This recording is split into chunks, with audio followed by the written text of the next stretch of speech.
당신이 미국 시민권자라고 증명하세요. 지금 당장 지갑을 열어보세요. 뭐가 있나요? 운전면허? 그건 시민권 증명이 안 됩니다. 신용카드? 당연히 안 되죠. 여권을 항상 들고 다니시나요? 1930년대 미국에서는 이 질문에 대답하지 못하면 그 자리에서 체포되어 다른 나라로 추방당했습니다. 문제는 추방당한 사람들 중 60% 이상이 합법적인 미국 시민이었다는 거예요. 세금 내고 투표하고 이 땅에서 태어난 사람들이 가족에게 연락 한번 못하고 국경 너머로 사라졌습니다. 오늘은 미국이 자국민까지 내쫓았던 그 충격적인 역사를 파헤쳐 보겠습니다.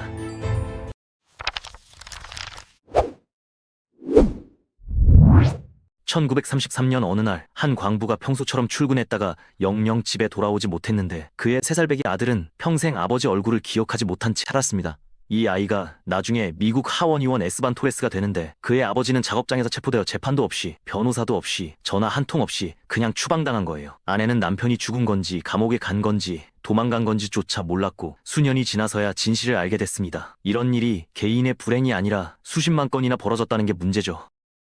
왜 이런 일이 가능했을까요? 1929년 검은 화요일 뉴욕 증시가 폭락하면서 대공황이 시작됐고 실업률이 25%까지 치솟았습니다. 4명 중 1명이 일자리를 잃었고 어제까지 중산층이던 사람들이 빵 배급줄에 서게 됐죠. 분노한 사람들은 희생양이 필요했는데 은행가나 정부를 탓하기엔 너무 멀고 추상적이었어요. 눈앞에 보이는 적이 필요했고 멕시코계 주민들이 그 역할을 떠맡게 된 겁니다. 저들이 우리 일자리를 빼앗았다. 저들을 내보내면 우리가 일할 수 있다는 논리였는데 경제학적으로는 완전히 틀린 말이지만 분노한 군중에게 경제학 강의는 소용없었습니다.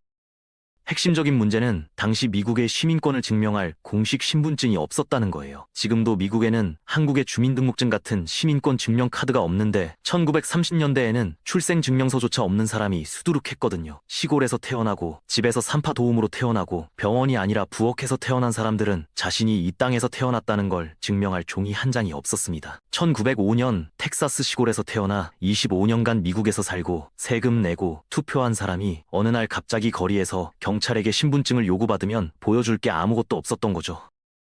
체포는 예고 없이 어디서든 일어났는데 거리를 걷다가 직장에서 일하다가 점심 먹으러 나왔다가 심지어 교회에서 미사를 보다가 끌려가기도 했습니다. 로스앤젤레스의 한 공원에서는 일요일 오후에 대규모 검거 작전이 벌어졌는데 피크닉 나온 가족들, 아이들과 놀러온 부모들, 산책하던 연인들이 한꺼번에 포위당했어요. 피부색이 검고 머리카락이 검고 스페인어 억양이 있으면 의심 대상이었고 붙잡힌 지 몇 시간 만에 기차에 실려 국경을 넘는 경우도 있었습니다. 변호사 부를 시간도 가족에게 연락할 시간도 없었죠.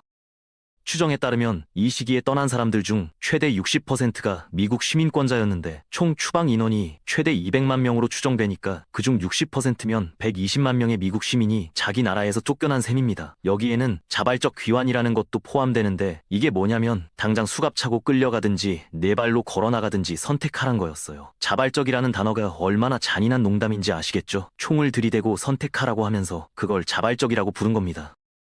가장 비극적인 건 미국에서 태어난 아이들이었는데 부모가 멕시코 출신이어도 미국에서 태어나면 자동으로 시민권을 얻는 출생지주의 때문에 이 아이들은 분명히 미국인이었어요. 그런데 부모가 추방당하면 5살짜리가 혼자 미국에 남아 살 수는 없잖아요. 그래서 미국 시민권을 가진 수십만 명의 아이들이 한 번도 가본 적 없는 나라로 보내졌고 영어밖에 할 줄 모르는 아이들이 스페인어를 쓰는 나라에 떨어진 겁니다. 학교도 다시 시작해야 했고 친구도 다시 사귀어야 했고 완전히 다른 삶을 강요받았습니다.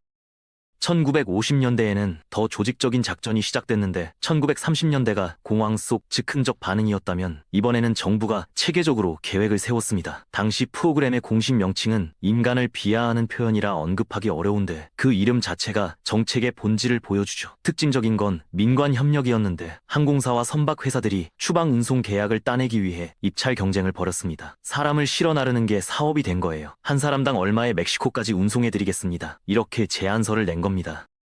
아이러니하게도 멕시코 회사가 계약을 따냈을 때 미국 운송업계가 거세게 반발했는데 자국민을 추방하는 사업에서 가격 경쟁에 밀린 거예요. 이윤이 적다고 항의했습니다. 사람을 화물처럼 옮기는데 마진이 안 남는다고요. 추방이 하나의 산업이 됐고 누군가의 비극이 누군가에게는 계약서 위의 숫자였던 거죠. 한 사람의 인생이 끝나는 순간이 다른 누군가에게는 분기 실적 보고서의 한 줄이었습니다. 운송 조건은 끔찍했는데 화물선에 실려 보내진 사람들이 있었고 배안 환경이 18세기 노예선과 비교될 정도였다는 기록이 있습니다. 화장실도 부족하고 음식도 부족하고 물도 부족했어요. 더운 여름에 환기도 안 되는 배 안에서 며칠을 보내야 했고 병에 걸리거나 죽는 사람도 있었습니다. 이 사람들이 무슨 범죄를 저질렀을까요? 특정 인종처럼 보였다는 것 외에는 아무 죄도 없었습니다. 동시에 브라세로 프로그램이라는 게 있었는데 이건 멕시코에서 합법적으로 농업 노동자를 데려오는 제도였어요. 2차 세계대전으로 미국 남자들이 전쟁터에 가면서 농장 일손이 부족해졌거든요. 한쪽에서는 멕시코 노동자를 공식적으로 초청하면서 다른 쪽에서는 대규모 추방작전을 벌이고 오고 있었다는 게 모순이죠. 필요할 때 환영하고 필요 없으면 내쫓고 다시 필요해지면 또 데려오고 사람이 아니라 일회용품 취급을 한 겁니다. 추방된 사람들 중 일부는 멕시코 국경 당국에 넘겨진 뒤 농장에 배치됐는데 농장에 팔려갔다는 표현이 과장이 아닙니다. 본인 의사와 상관없이 강제로 노동에 투입됐으니까요. 기록조차 제대로 남지 않은 경우가 많았고 이름도 없이 숫자로만 처리된 사람들이 있었어요. 몇 번 버스, 몇 번째 줄, 몇 번째 사람 그렇게 기록됐다가 그마저도 사라졌습니다. 역사책에는 통계만 남았고 개인의 이름은 지워졌어요. 멕시코 정부의 입장도 복잡했는데 자국민이 미국에서 어떤 대우를 받는지 우려하면서도 노동력 유출을 막고 싶어 했습니다. 젊고 건강한 남성들이 국경을 넘어 미국으로 가버리면 멕시코의 농장과 공장에서 일할 사람이 없어지니까요. 그래서 추방되는 자국민의 권리를 보장받는 조건으로 일정 부분 협조했는데 협상 테이블에서 약속한 것과 현장에서 벌어진 일은 달랐습니다. 양쪽 정부 사이에서 이용당한 건 결국 평범한 사람들이었죠. 역사적 아이러니가 있는데 캘리포니아에서 멕시코계 주민을 몰아냈지만 캘리포니아 자체가 원래 멕시코 땅이었다는 거예요. 1848년 미국 멕시코 전쟁 후 캘리포니아, 네바다, 유타, 애리조나, 뉴멕시코 등이 미국 영토가 됐는데 그 땅에 살던 멕시코 사람들은 하루아침에 외국인이 된 겁니다. 국경이 그들을 넘은 거지. 그들이 국경을 넘은 게 아니에요. 불과 80년 전까지 멕시코였던 땅에서 멕시코계 주민을 내쫓은 거죠.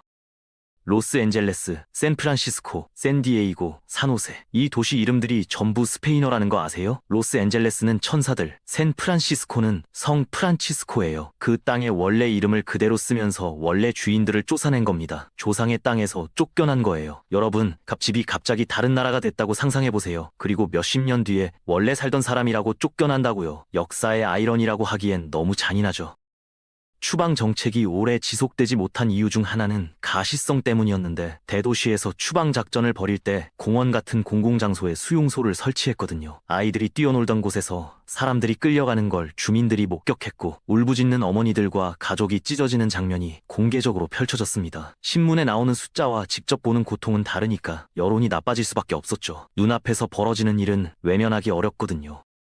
물론 전반적으로는 초당적 지지를 받았는데 공화당과 민주당 모두 일자리를 지켜야 한다, 미국인이 먼저다라는 구호 앞에서 반대하기 어려웠어요. 반대하면 비애국자로 몰렸거든요. 그리고 결정적으로 예산이 바닥났습니다. 1950년대 작전이 흐지부지 된 것도 돈이 떨어졌기 때문이에요. 사람을 잡아서 국경까지 보내는데 돈이 드는데 양심의 가책이 아니라 회계 장부 때문에 멈춘 거죠. 인권이 아니라 예산이 정책을 바꾼 겁니다.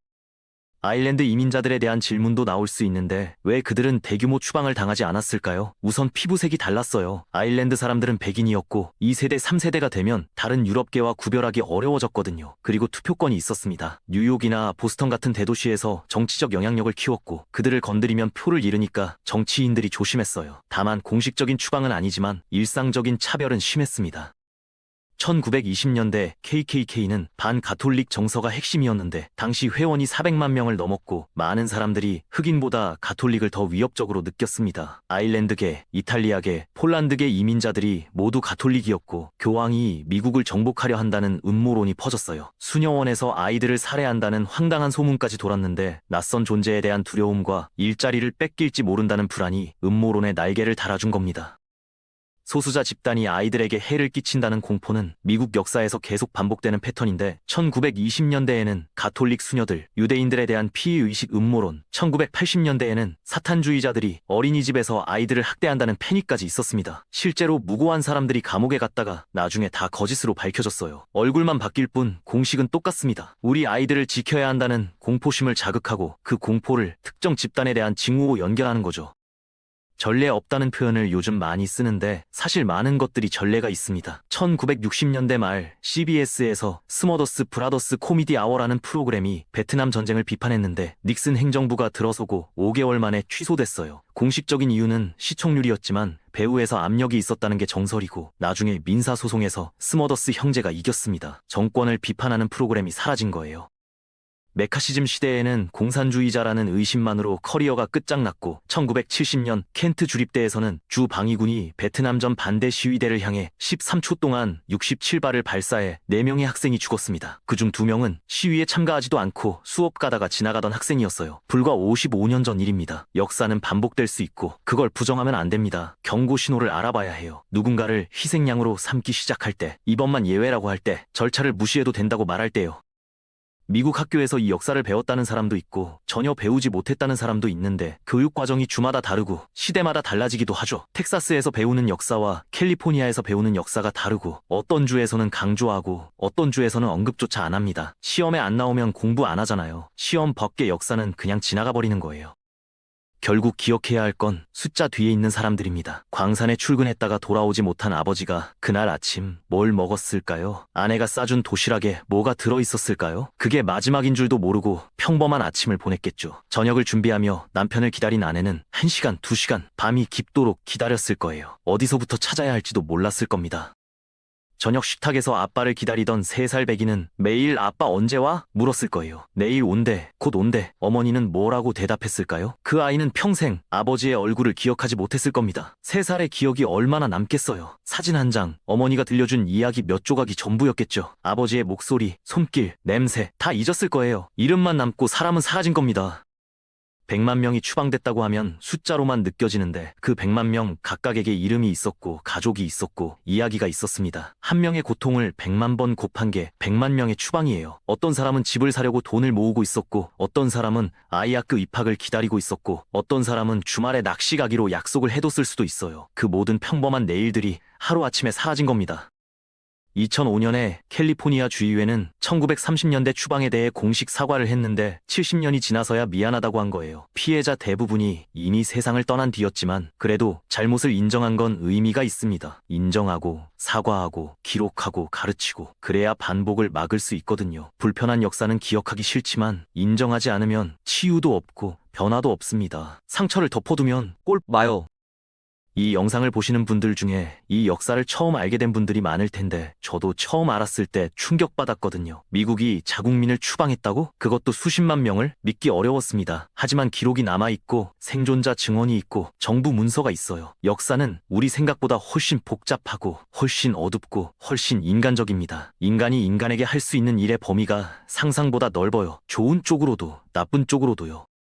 결국 이 모든 이야기는 한 가지 질문으로 귀결됩니다. 우리는 같은 실수를 반복할 것인가? 역사에서 배울 것인가? 대답은 각자의 몫이에요. 하지만 적어도 이 이야기를 알게 됐으니 이제 선택할 수 있는 거죠. 모르면 선택도 못하니까요. 오늘 이 이야기를 들은 여러분은 이제 알게 됐습니다. 그 알미 어떤 행동으로 이어질지는 여러분에게 달려있어요.